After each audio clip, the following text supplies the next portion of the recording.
I played about 5 hours of Wild Hearts, and I have to say Monster Hunter has some serious competition now. Hey J Review.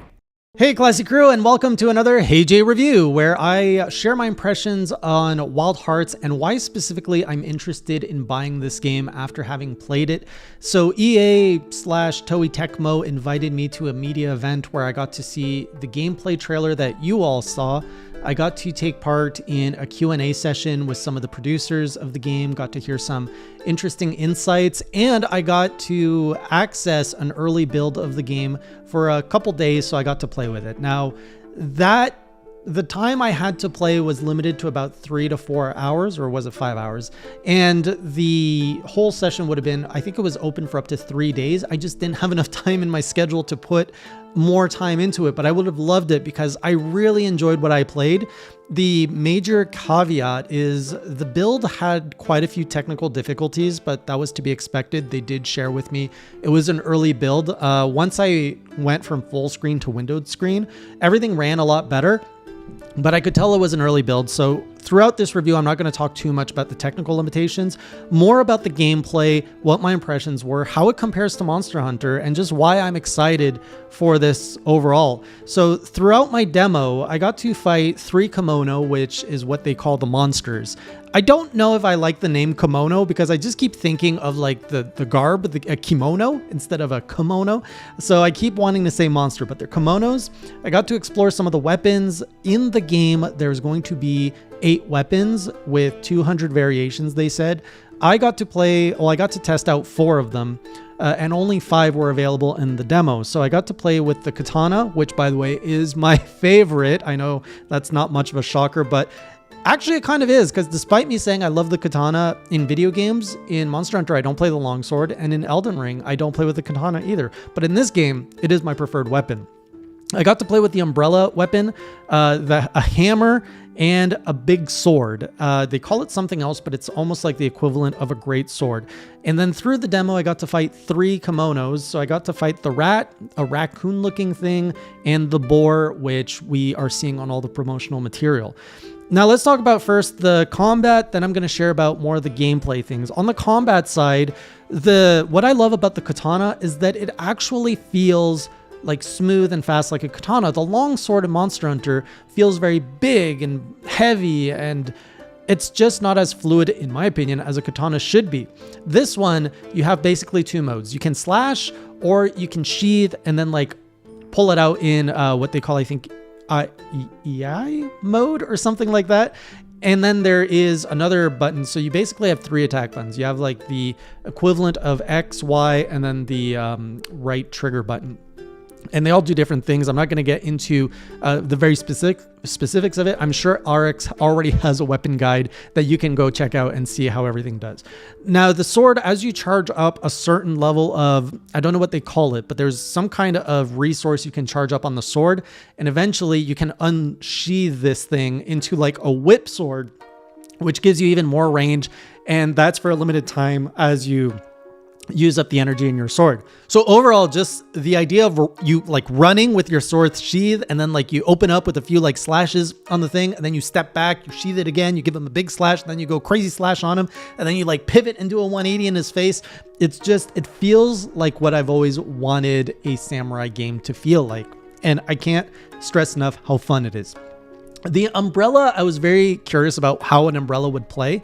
And if I had to describe it in like Monster Hunter terms, I have to say it feels kind of like a lance, a very mobile lance. And I say this as someone who has rarely played a lance in Monster Hunter, but the bulk of the umbrella mechanic is to deflect. So you want to deflect to charge up the resource on the umbrella. And it's a lot of jumping in the air, attack in the air, and land. So when I say like a mobile lance, I meant more like an aerial lance. So you're constantly parrying, jumping in the air, and attack, thrusting like into the ground, charging, parrying again, and repeat. It's really interesting, but I did find the amount of mechanics on this limited. And I don't know if it's just because the game hasn't unlocked it yet, if it unlocks further down the line. All the weapons, by the way, do have a skill tree type mechanic that you can use your parts that you find in the wild off of the monsters you hunt, the Kemono, and you can unlock basically a skill tree of what skills you want your weapon to have, as well as upping its damage stuff. I really like that skill tree mechanic. So I don't know if the umbrella gets stronger just from my little bit of dabbling in it, because I did have a limited amount of time. I have to say it's fun, but I prefer the katana more. The next major part about combat is the build mechanic called the Karakuri. These are things that you can use to build things in the field. And I was like, oh man, are they putting Fortnite into my Monster Hunter? What are you doing here? I was very skeptical of this mechanic, and I have to say I absolutely love it. It is not complicated like Fortnite, which in my experience, I can't build and shoot like in Fortnite. It's more akin to the mechanics you find in Breath of the Wild. So while you're fighting in Breath of the Wild, sometimes you're pulling out bombs, you're pulling out magnesis or stuff like that. I think it's even the same mechanic of holding the shoulder button and then picking what Karakuri you want on your wheel. So it integrates very smoothly into the combat, and I use it a lot as when there's an opening on, I'm going to call them monsters, I don't care. When there's an opening on the monster, I can unleash a lot of damage with it. For example, I use a spring that bounces up. So if the monster like falls over, I just finished a combo on it, I will spawn the box, jump on the box, get some air time, and then bring the sword down into what it looks like a helm splitter almost. And it does like 3-digit damage, whereas my usual swooshes only do like 10, 15 damage. So using it in that sense is super satisfying. Later on, when I was fighting the boar, I could also use the Karakuri to build a wall in front of me. When I saw it was like charging, I'm like, oh, time to build a wall. And I would smash in the wall, and that would make the boar fall over, creating an opening. So you can really use the Karakuri. If you're a more experienced player, I think you can integrate it even more aggressively into your play style. For me, I used it very casually when there were openings or when I wanted to create an opening, and it was super smooth to use. I love it. If I could do it, I feel like anyone can do it. There's also a potion mechanic. So you find these springs throughout the world that you can like take a certain amount of charges from. I think it's 10. So you can have up to 10 potions, not 10 potions, 10 mega potions, 10 of this, 10. It looks like you are limited to just 10 shots of healing. The great thing is, while you're hunting, you can pick things, you can pull more potions from these wells if you find them, which lets you get more charges of heals. Healing in combat also requires you to walk around as you're like chugging, so there is a little bit of that risk that you have to manage so that you don't get knocked out while healing. Another cool thing in the combat are the finishers. So when your monster is getting really exhausted, actually before, at the end of your fights, your monster gets into a like crazy enraged state. He changes color and everything, and this is on all the Kemono I found. They get more intense at the end. So in Monster Hunter, monsters will get enraged, but then you can knock them out of it. When you are in the final 10-15% of your hunt, the stakes just go up, which I'm like, oh my God, this is so much stressful, but it creates that great intensity that I think we all love in our hunts.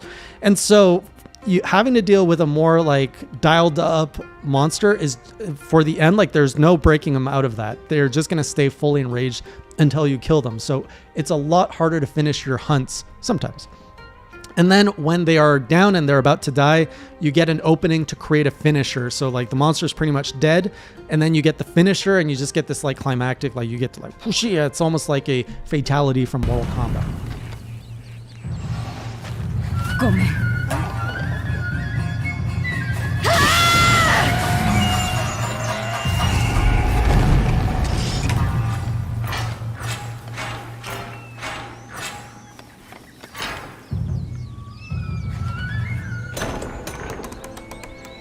I like that, but I think it could get old because it doesn't give you that same satisfaction as Monster Hunter when you're fighting and all of a sudden you're like, oh my God, I just won. Or, oh, I died. It's like, well, no, it's more the, oh, I just won. Because, yeah, it just falls over, and then it's like, okay, now go finish it. I'm like, it looks cool. It's very cinematic, but that's about it. Then you get your loot. Also worth mentioning, the monsters do get tail cuts, the part breaks, all of that. They get beaten up. So they do have all of those elements I love in Monster Hunter that just lets you basically mutilate the beasts. Now, let me talk about other gameplay elements I really like. This is, I'm pretty sure it is an open world game, which is amazing. It's basically like open world Monster Hunter. So there's no... there is a hub town, but you don't start in the hub town. You have to work your way there. And in the demo, I never made it my way to the hub town. I don't even know if it was accessible. But the way that the producers talked about it is once you're in the wild, you can hunt as much as you want. You can build campfires out there. Multiple monsters are spawning at all times, so you can hunt as much as you like, and you're not constantly being forced to go back to base to resupply and all that. You can stay out in the wild, which creates way more of an immersive hunting experience. In the hub Minoto, it's called Minoto, the town of Minoto.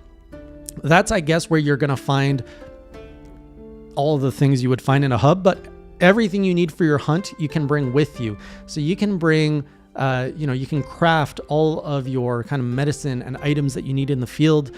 What else would you need? Pretty much you can resupply your items in the field. So you can just stay in the field as long as you want.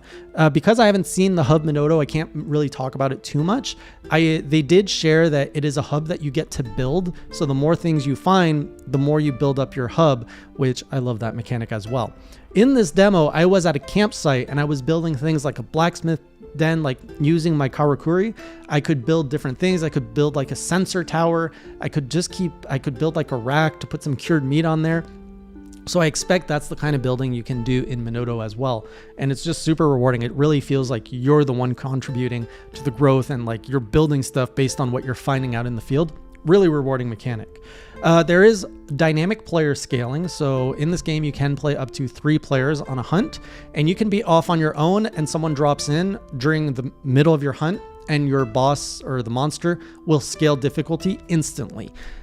When we asked the producers, why can't we have 4 players?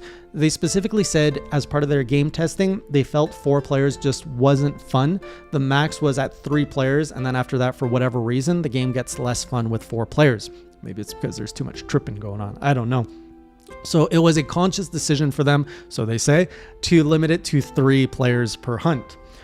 In terms of armor builds, it's very similar to Monster Hunter where you can build pretty much every armor you want. I love how it looks. So instead of a horizontal row for armor, it's vertical row, and you can customize your armor pieces as you want. They all have different stats. They also shared that there is layered armor. So fashion hunting is going to be a thing in this game. You can also worth mentioning is the story. So the story seems to be a lot more central to the game. I guess there's voice acting in Monster Hunter, but from the get-go, there's like a story and people are like, why are you here? Where are you going? They're setting up the world, and I don't want to reveal too much about the story. The developers did say that it is a 30-hour story is what players can expect if you do nothing but just focus on the story. It sounds like there's going to be a lot of side quests and stuff to do. So 30 is probably going to be like not necessarily a comfortable. I would expect maybe 35, 40 hours if you're doing a little bit of side stuff, but don't quote me on that. There's more like options for dialogue. So there's back and forth. So some NPCs will ask you things and you can actually answer different answers. So it does feel a little bit more RPG-ish in that sense.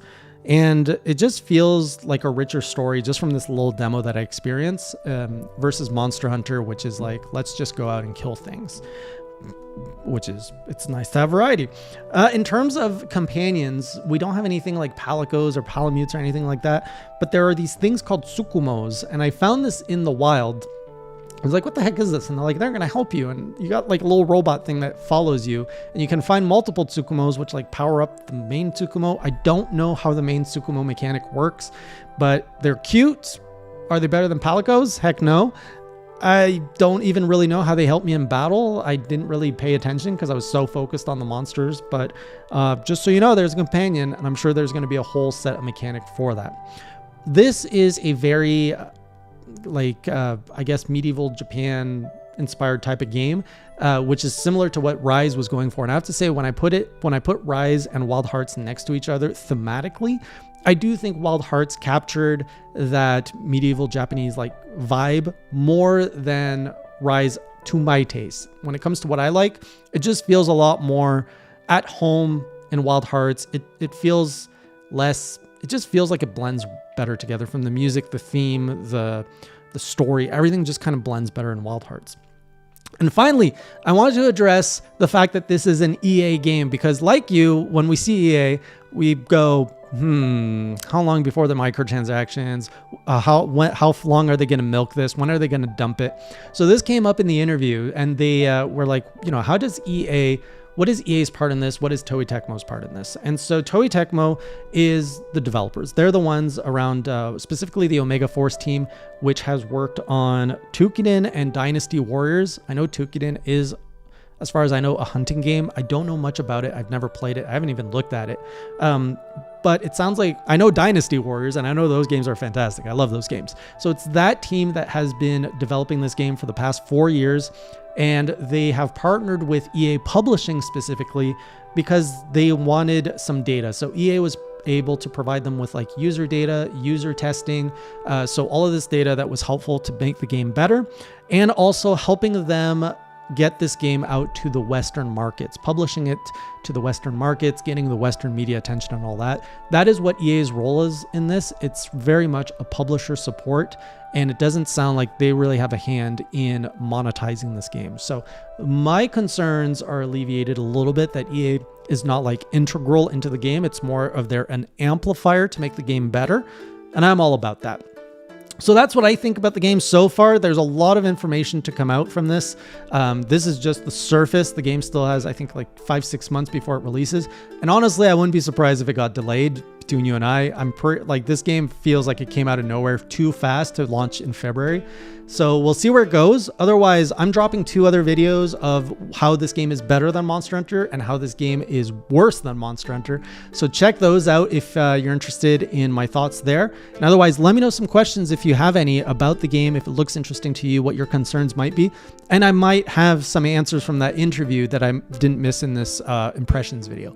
So I will see you in the comments section or in one of these 2 videos. And until next time, keep it classy.